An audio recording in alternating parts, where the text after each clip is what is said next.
There's a new wind blowing across the earth. It's bringing with it a brand new birth. The lamb and the lion will lay down side by side. They will live together in a brand new world. One of the things that makes any form of spiritual or enlightenment thinking so different now from in previous times is that we have access to an enormous wealth of technology. We've seen an explosion in technology, which has really allowed us to communicate with one another in a way we have never been able to, which means instantly and globally. So we can look at our technological powers, and they're vast. And we can look at our military powers, and they're vast. So much of human intelligence has gone into these powers. How are we going to use them? And so what I feel is that there's been a lag in terms of our spiritual evolution to catch up with, and therefore be responsible in how we're going to wield these new powers. The brain hasn't even caught up yet, and that's part of the contribution of one of my authors as to how we can assist the brain to quickly evolve and get its balance and harmony back, so that we're not victims of its imbalance, which causes hormonal imbalance, chemistry imbalance, illness in the body, psychosomatic illness, the very real things like anxiety and depression and insomnia and all of that.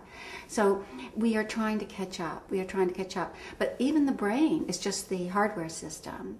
What we can use immediately is our spiritual practice, so that spiritually we are where we should be, which means being very conscious and aware that we are the divine, that we are all the divine, that there's no separation in us at the divine level.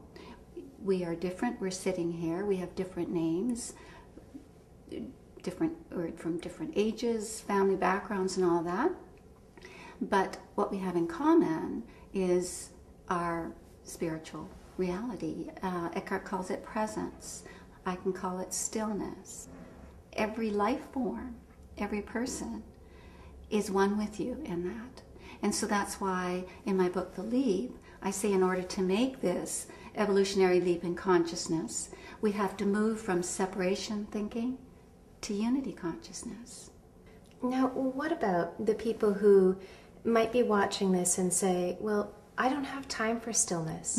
I don't have time to read a book. I don't have time to do any kind of classroom. I'm single moms working 2 jobs, dads who can't pay the rent. You know, what about those people? How do they find stillness? Or is this something that only some people can tap into? No, everyone can tap into it. It's our essential nature. Stillness is our essential nature. It's just that we've been so conditioned to look outside of ourselves to find ourselves.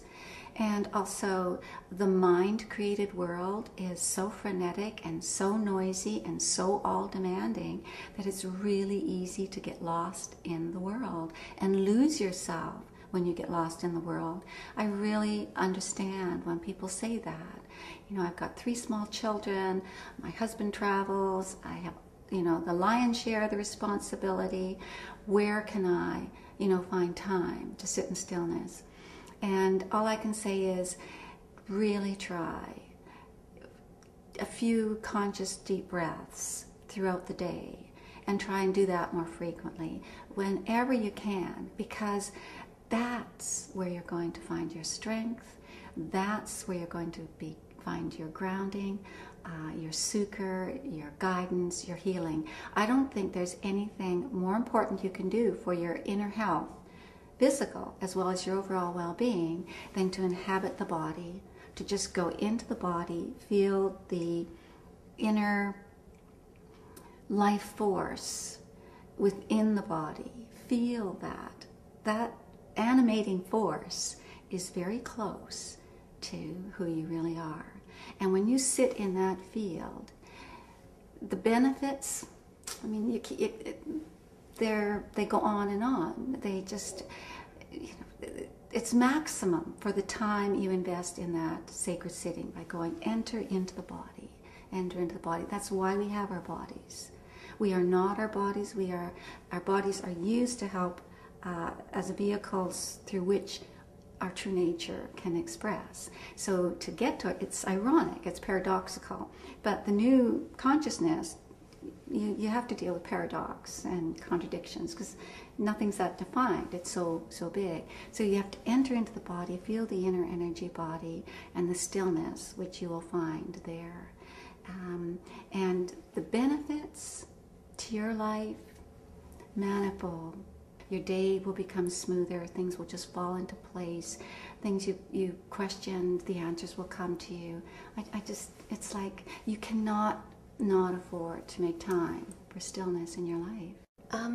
You talked about when you met Eckhart Tolle, the feeling that you had that the two of you connected on some level. You felt a connection with him as a person. Is it possible for technology, the internet, to relay a feeling of connection? We know that books are more than paper and words. What do you mean by that? Well, that not all books, a lot of books are just paper and words. But some books can be more than that. It's like an artist who comes from stillness or presence. Any original thought, any creativity comes from that place. So when you're writing a book from that place, which we can call presence or stillness or your true being, your divinity within, the energy from that is immediately transferred into the manifestation, the form that it's going to take. And you can convey the energy of presence through words, through paintings, through music. It's what is the source. And if you're coming from your inner source, the causative level of all things, then that can be transmitted. We know it happens through our books. I can tell you that when I saw the first DVD we shot of Eckhart, and I was sitting at home, it was in the middle of the afternoon, I thought I'd turn it on, see what we captured here. And I had even a more profound sense of stillness and connection watching that DVD than I did when I was with him in person. How can that happen? You know why? Because I think we've been conditioned to look at the TV and we're drawn into it.